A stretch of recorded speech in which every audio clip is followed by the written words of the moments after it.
Okay, I have been very busy these past 2 to 3 days, so I do apologize for the lack of updates, lack of videos. But I'm just going to take a break right now to look at what's going on with this storm. Because this is getting very interesting now. You know, I see a little bit of some similar characteristics of the January 25th, 2000 storm, but I don't really see it ripping up the coast and dropping 1 to 2 feet of snow everywhere.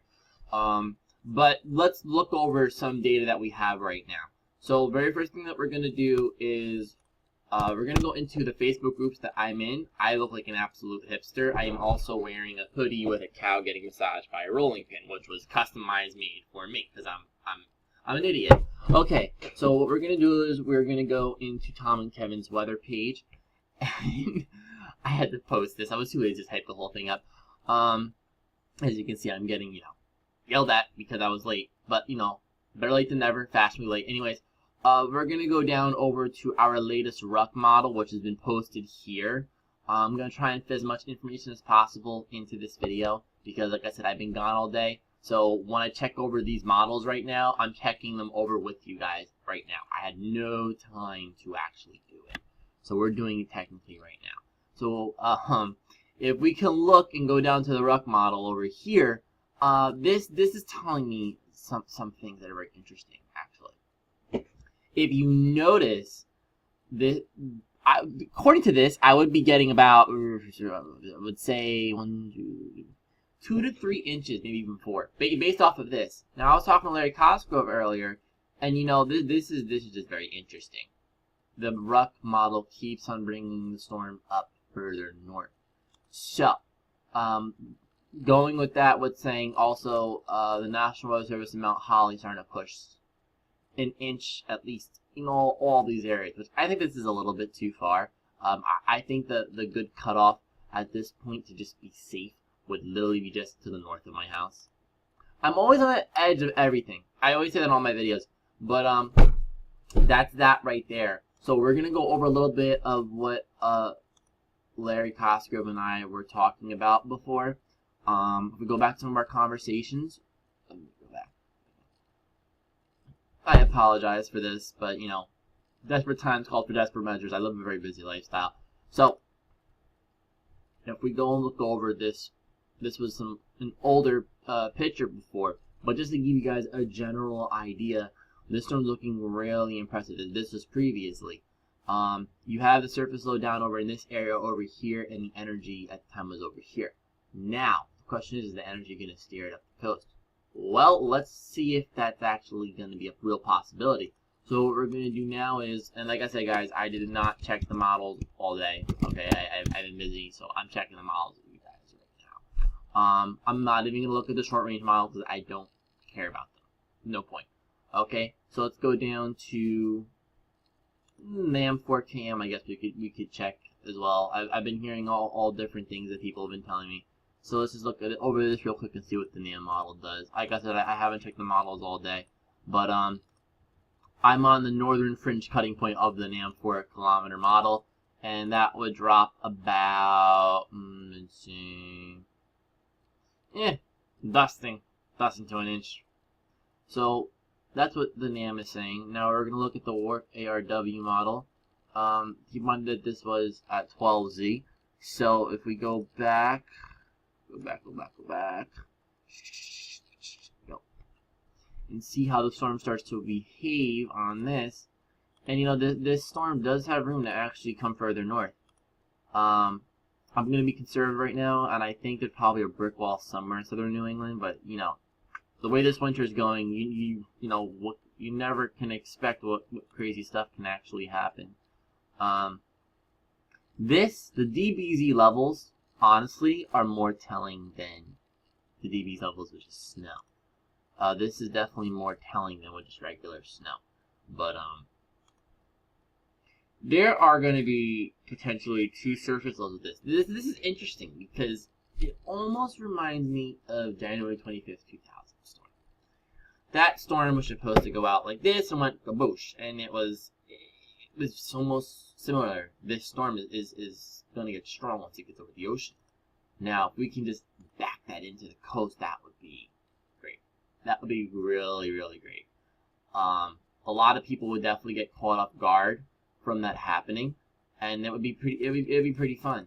But I think tonight's model runs are going to be very, very, very interesting. I think they're going to be very, very, very interesting. But the Ruck model is the most aggressive with this storm. As far as I know, the Ruck model for this type of scenario, I think it might be on the right idea.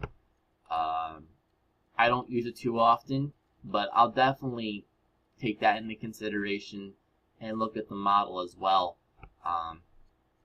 Like I said, I'm looking over this with you guys right now. I did not have time, so this is kind of more like a personal sort of video, I guess you want to say.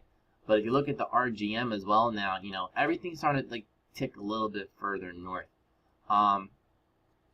The winter weather advisory is now down in Cape May County, which may, if this models keep on coming further north, it may become a winter storm warning down there.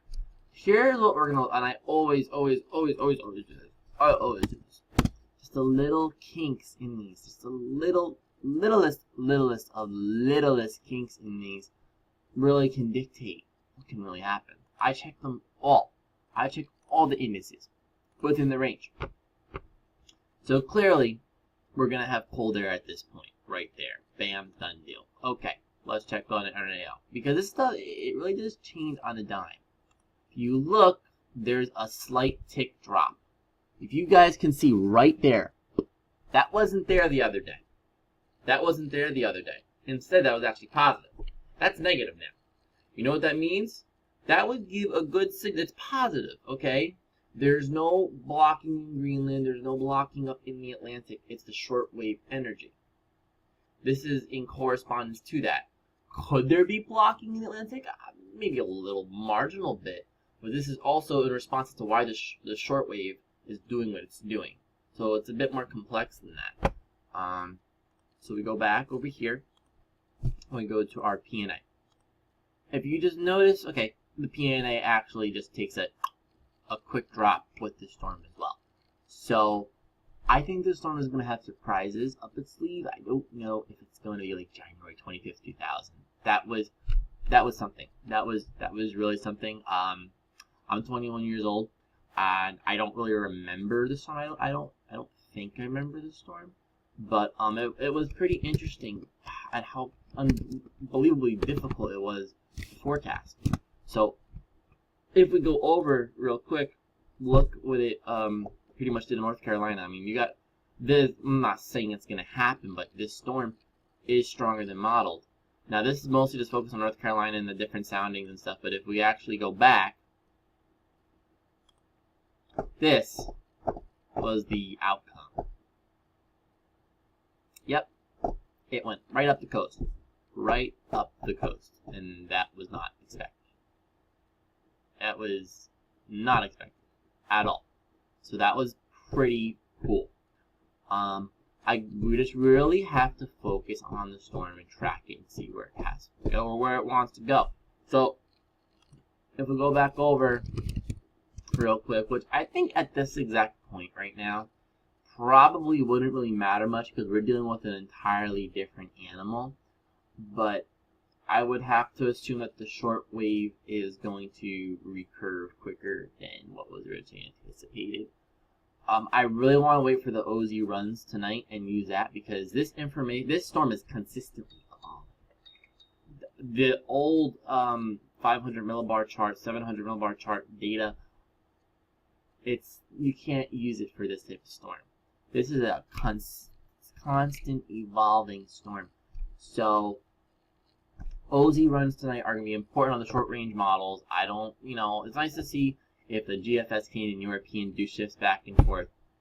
Look at that. Sometimes they're onto something, but it's the short range models that have the alarms going off in my head. So yeah, this is my video and this is my face.